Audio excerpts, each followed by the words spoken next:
जनता जब अपनी हट पे आ जाती है तो फिर सरकारों को झुकना पड़ता है। इसका एक ताज़ा उदाहरण आपको मध्य प्रदेश के खंडवा जिले के ओमकारेश्वर में देखने को मिला।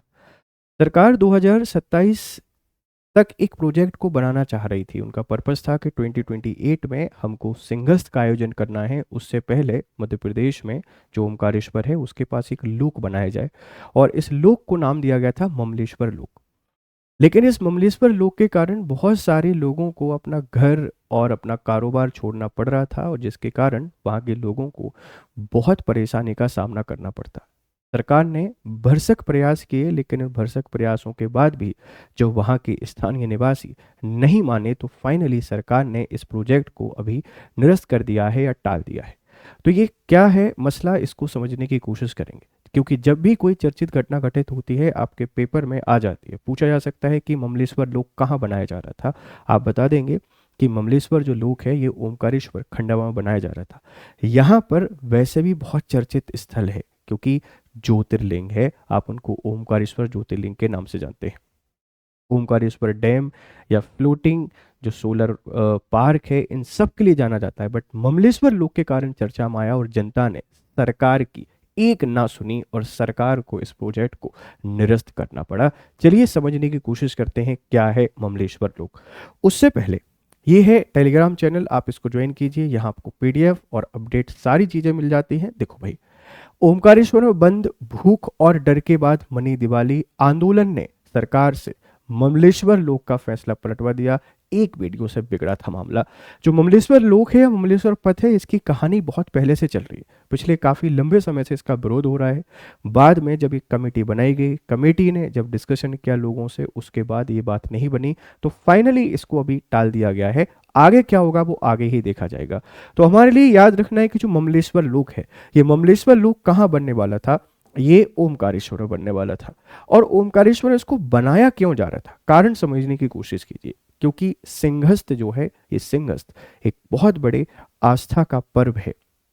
देश दुनिया से लोग यहाँ पर आएंगे। जो लोग सिंहस्थ आएंगे दर्शन करने के लिए, वह लोग ओमकारेश्वर भी जाएंगे। ओमकारेश्वर में ममलेश्वर लोक बनाने के पीछे वजह ये थी कि वहाँ एक बेहतर पर्यटन स्थल के तौर पर उसको डेवलप कर सकें, लोगों को रहने के लिए व्यवस्था कर सकें, और जो भी पर्यटन करने के लोग आते हैं या पर्यटन में जो भी श्रद्धालु आते हैं, उन श्रद्धालुओं को एक बेहतर जगह प्रोवाइड की जा सके। हालांकि अब कल्चरल सांस्कृतिक विकास कर रहे हैं, इसमें कोई दिक्कत नहीं है, लेकिन उसके कारण कितने लोगों को बेघर होना पड़ता, कितने लोगों को अपने कारोबार को छोड़ना पड़ता, ये एक मुद्दा था, ये एक केस स्टडी थी। अभी मामला टल गया है। आगे क्या होगा ये तो आप जानते हैं कि सरकार और व्यवस्थाएं कैसे काम करती हैं, अपन ज़्यादा कुछ नहीं कह सकते हैं। लेकिन जो ममलेश्वर पथ है या ममलेश्वर लोक है, ये ओमकारेश्वर बन रहा था, इस प्रोजेक्ट को अब टाल दिया गया है। ठीक है भाई। उज्जैन सिंगस 2028 के तहत 4.6 हेक्टेयर में 120 करोड़ की लागत से ममलेश्वर लोक विकसित किया जाना था। Mamleshwar Lok was propose to be developed over 4.6 hectare at a cost of 120 crore under Ujjain Simhastha 2028।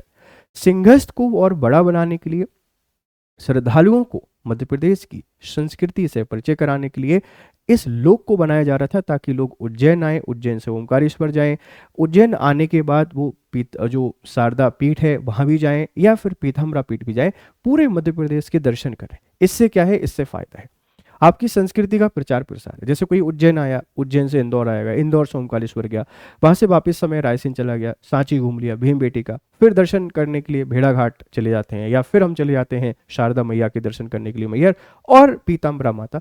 तो जो इंपॉर्टेंट हमारे रिलीजियस प्लेसेस हैं, इनको प्रमोट करने के लिए सरकार के द्वारा ये डिसीजन लिया गया था, ध्यान रखना। इसके लिए 3 हेक्टेयर से अधिक भूमि अधिग्रहण की आवश्यकता थी। भूमि अधिग्रहण या लैंड एक्विजिशन करना एक बहुत बड़ा चैलेंज है। देखो, डेवलपमेंट और डिस्प्लेसमेंट ये दोनों एक दूसरे के पूरक हैं। जब हम डेवलपमेंट की बात करते हैं तो डिस्प्लेसमेंट होता ही होता है, पर ऐसे डेवलपमेंट का क्या करें कि लोगों की रोजी रोटी ही छीन कर रख दे, लोगों के जीवन को ही रोड पर ला के रख दे। इसीलिए इसका बहुत विरोध हुआ, और इस विरोध के बाद ये जो प्रोजेक्ट है, इस प्रोजेक्ट को अभी ठंडे बस्ते में डाल दिया गया है। और इसकी परियोजना जो थी, वो जो दिसंबर 2027 तक इसकी डेडलाइन थी, इस परियोजना की जो डेडलाइन थी वह 2027 तक थी। इस बात को ध्यान रखिएगा। तो यहां से कोई आपसे क्वेश्चन पूछेगा, आप इसका आंसर कर देंगे, आप इसको बता देंगे कि ये एक प्रोजेक्ट था और ये जो प्रोजेक्ट है, अब इस प्रोजेक्ट को सरकार ने रोक दिया है। और रोकने के पीछे कारण क्या है? रोकने के पीछे जो कारण है वो बड़ा क्लियर है कि आप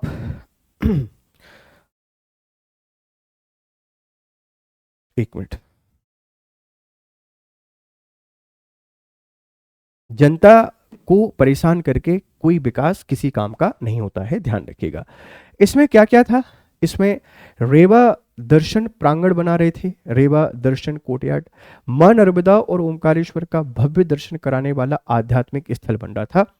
A spiritual space offering a grand experience of river Narmada and Omkareshwar. Mamleshwar पहुंच मार्ग बनाया जा रहा था, भव्य और सुव्यवस्थित प्रवेश मार्ग जो आस्था और सौंदर्य को जोड़ता।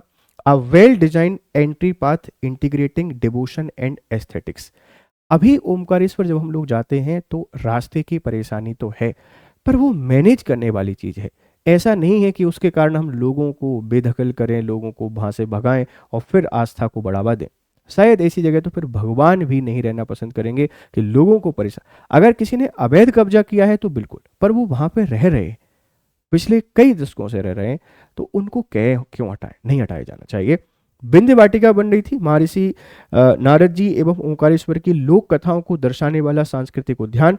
और सेंट्रल प्लाजा मंत्री यात्रियों का समागम स्थल जहां श्रद्धालु एकत्र होकर आध्यात्मिक अनुभव लेते। ढेर सारी चीजें इसमें बननी थी, बड़ा प्रोजेक्ट था, एक बड़ा इंफ्रास्ट्रक्चर बिल्डिंग प्रोजेक्ट था, लेकिन इसके कारण लोगों को परेशानी होती, इसीलिए इसको रोक दिया गया है और एक सही डिसीजन भी सरकार ने लिया है। ठीक है, ध्यान रखिएगा। ये आरएम 14.2 हमारा एक फाउंडेशन बैच है।